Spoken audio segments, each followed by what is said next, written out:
Helena's journey between doubt and faith. Helena was 17 and carried on her shoulders the uncomfortable feeling of being pushed through life, rather than walking through it herself. It was her senior year of high school, that period when everyone seemed to know exactly who they wanted to be except her. There was something suffocating about the school hallways, as if the walls covered in posters for colleges and technical programs were silently repeating the same question she avoided thinking about. So, Helena, what are you going to do with your life? The truth was simple and painful. She didn't know. At home, her parents always tried to guide her, each in their own way. Her father, a devout Methodist, said she needed to seek God's will first, and everything else would follow.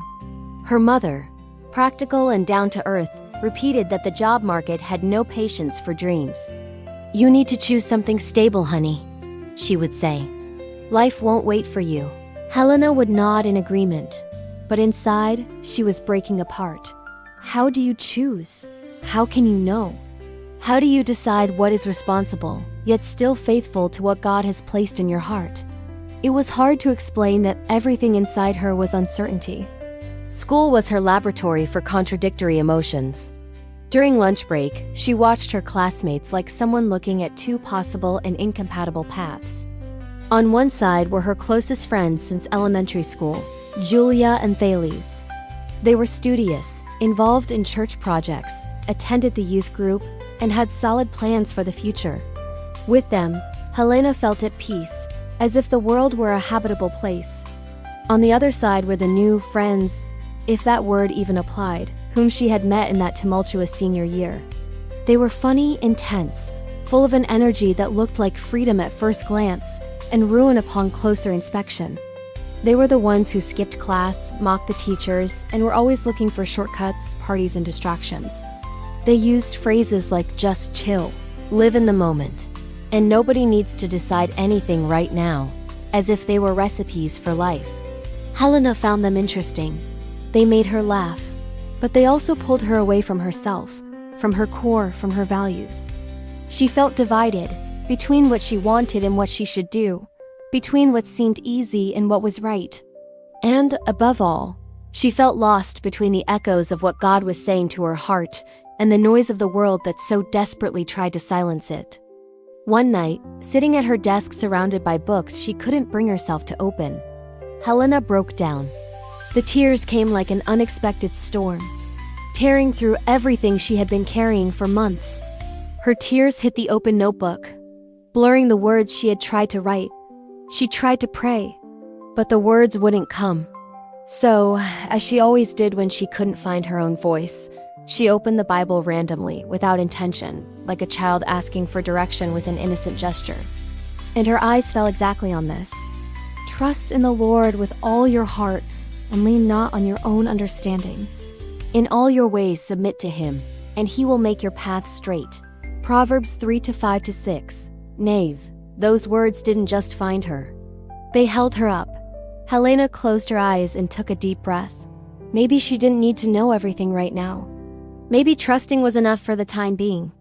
Time passed, and with it came the most difficult weeks of the school year. Final exams, practice tests, family pressure, internal demands. Everything piled up in an almost unbearable way. And as if that weren't enough, the new crowd she had been hanging out with began pulling her off track more and more forcefully. The pressure was disguised as a joke, but it cut deep. "Oh, Helena," they would say, "don't be such a goody-goody. You're so smart. You don't need to study that much. Come with us today. Just for today." But just for today was starting to become all the time. And every time she gave in, she came home feeling like she had lost a piece of herself, even if no one noticed. God noticed. She knew it. One afternoon, leaving school, Helena heard a comment that hurt more than it should have.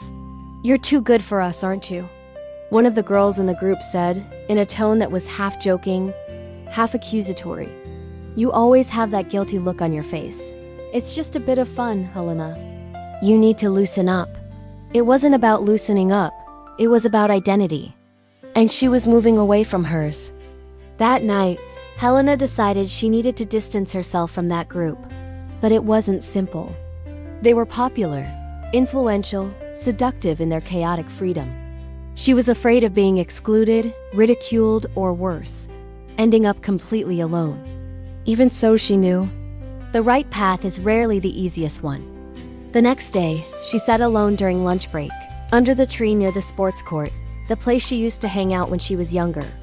The wind messed up her hair, and for the first time in a long time, she felt the silence. A good silence.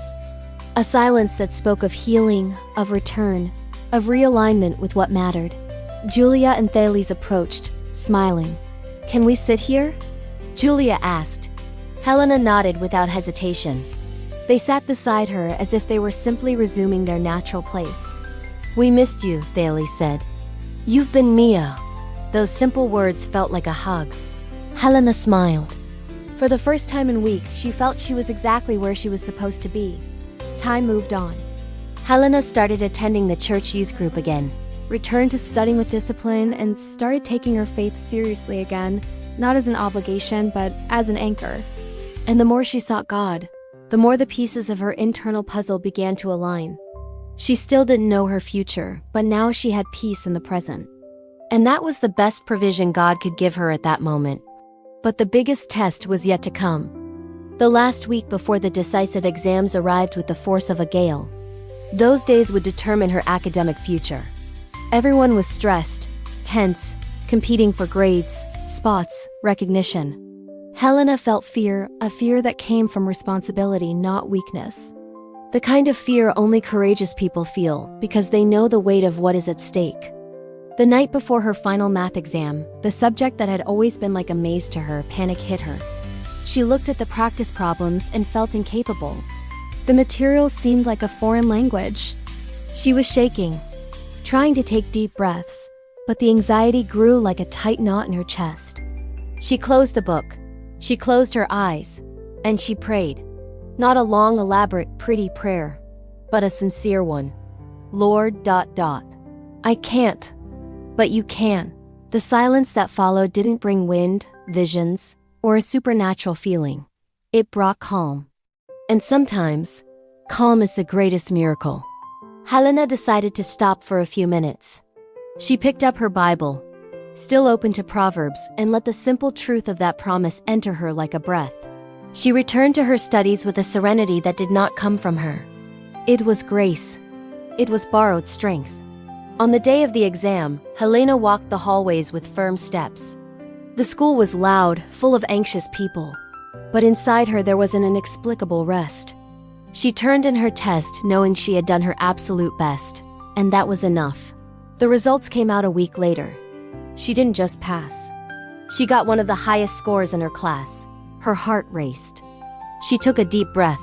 And she gave thanks in silence, not for the grade itself, but for everything God had shaped in her during that process. Discipline, courage, faithfulness, steadfastness. At the end of that year, Helena finally understood something that had been haunting her mind for months. Choosing a path wasn't about pleasing the world or meeting human expectations. It was about following what God placed as truth inside her. And that truth didn't come as a shout, but as a whisper. She decided to pursue a career in psychology, not because someone told her to, not because it seemed the safest or the most lucrative, but because it was where her heart felt illuminated when she prayed about it.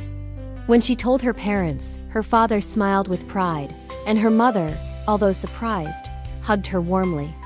"If that's what God placed in your heart," she said, "then go for it. The world needs people who truly know how to listen." Helena smiled. Yes, listening. That was it. Not just listening to others, but listening to God, and listening to herself. And at the end of that year, as she walked across the school grounds for the last time, she realized something that would change her life forever. True victory wasn't just in making the right choice, getting a high grade, or being accepted. Victory was in remaining steadfast when the whole world tried to steer her away from her purpose. It was in choosing God when everything called for the opposite. It was in growing. It was in persevering. It was in believing. And that victory, no one could ever take away from her. May the Lord bless you. If you enjoyed it, subscribe to the channel and receive more videos like this. Thank you very much.